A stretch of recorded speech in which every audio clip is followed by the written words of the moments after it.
Christian Vassie and the Lib Dem.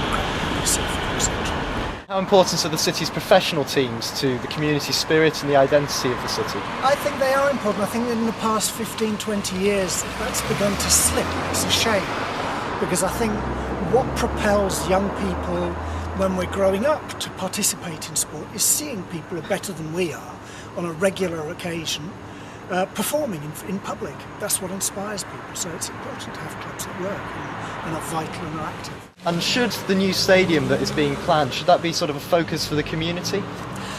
I think it's absolutely vital, because we know that small clubs are suffering all over the country. It's absolutely vital that whatever is designed for the future of York, that it looks after all the professional clubs and provides a real community benefit. And how do you see that community benefit? What role will that take? Well, there are all sorts of levels of innovation that I think we've been missing out on for a long time, and are opportunities we can pick up from Europe, from all different countries. Normally we think about the community side of a community stadium as how do we make it face outwards as well as inwards? How do we make sure that people can use practice pitches in the week? Maybe school tournaments can have their final in the community stadium, so as to lift the link between the community and its stadium. But there are also much more imaginative things you can do. In Freiburg in Germany, they converted their stadium about 6 or 7 years ago to the country's first solar stadium.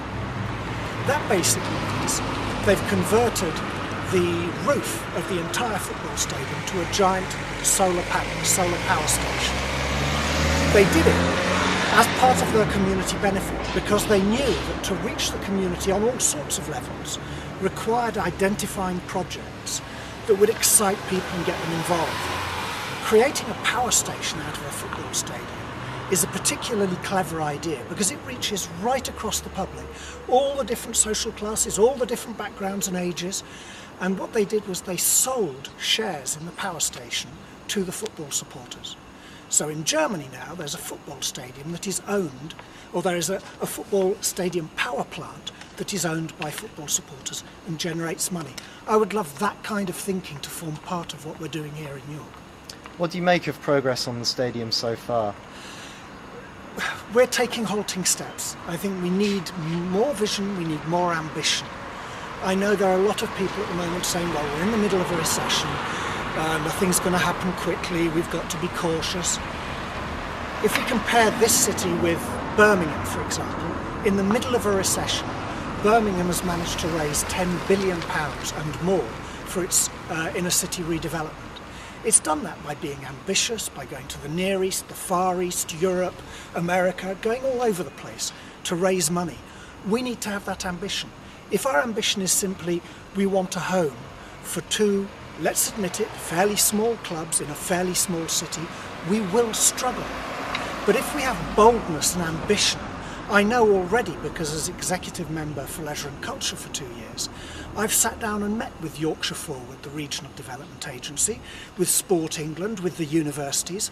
I've discussed the idea of a solar stadium, of a bold plan. Who's going to show this leadership? Like, who's actually going to take control and drive this project through? That's a very good question, and I think, with my hat on as prospective parliamentary candidate, one of the things I commit to is, if elected, I will put my muscle into trying to knock heads together, to bring the various regional, national, European agencies together to create an exciting plan that can not only provide a home for football and for rugby and community sports, but also do those kind of things like create a community power station. Because it's by doing that that you draw money from all different sides, and you then raise the bar and you create something. Quite frankly, if you look at the solar stadium in Germany, it's a first in that country. There are plenty of organisations in this country that will invest in something that is, if you want, sexy, is different, is exciting. That's what we need for this community stadium.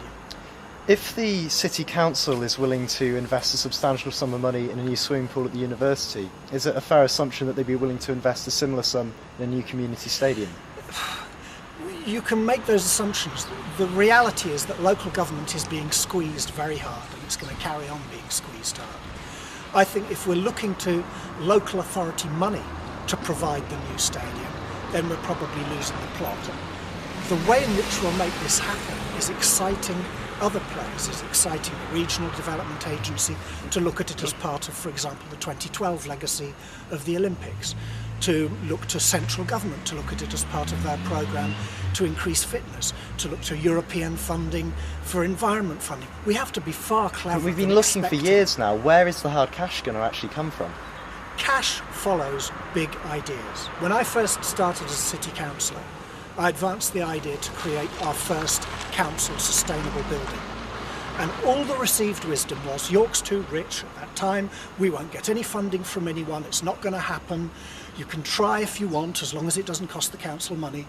Within a few months, we'd raised £1 million of inward investment to create the first environmentally sustainable council building in York, the Eco Depot.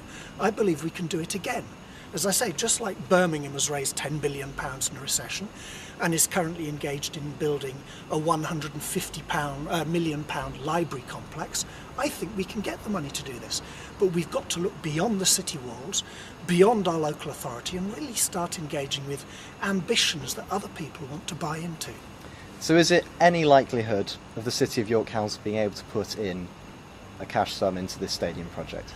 Well, there has been money put aside to help such a thing happen. That sum of money isn't enough to make it happen by itself. So my point is not that we ignore that.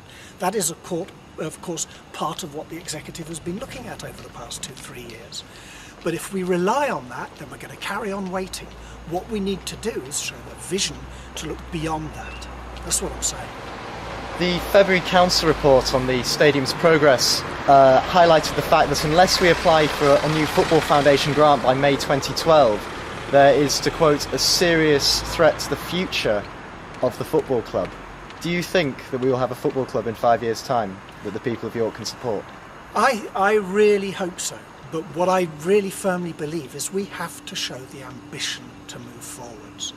If we sit here waiting with our hand out for someone to do it, it's never going to happen. If we look simply to our own resources of trying to keep something going the way it is, I don't think it's going to happen. I passionately want this to carry on in the years ahead, and I do believe there's a solution. There are models for this around the country and around Europe, but we've got to think big. It's almost 8 years, though, since we first started thinking about having to move from Bootham Crescent. Yeah. In that time, no concrete plan has been proposed, no complete sort of funding plan has been put forward. Is it really going to happen? You can understand why the people of York are starting to wonder. I can understand it. I understand the frustration, and I share that frustration. My feeling is that far too often on too many things, this city doesn't punch at its weight because it fails to have the vision and ambition to do it. But we've got to have that. We've got to have the ambition, and I do believe we can get there. But we've got to think big. What we need is joined up thinking. What we need is the MP to be working with the local authority instead of them both floating apart.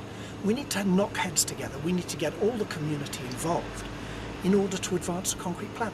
There are plenty of good ideas on the table, but good ideas are not a community stadium. You can't play them. So just to finish, if elected as MP for York Central, what will you do? How will you help the stadium cause? I will work hard, if elected, with the local authority and the Regional Development Agency and European funding agencies and the government to try and knock heads together to create a bold, imaginative, exciting plan that can appeal to York and sort out things for York, but also appeal beyond York.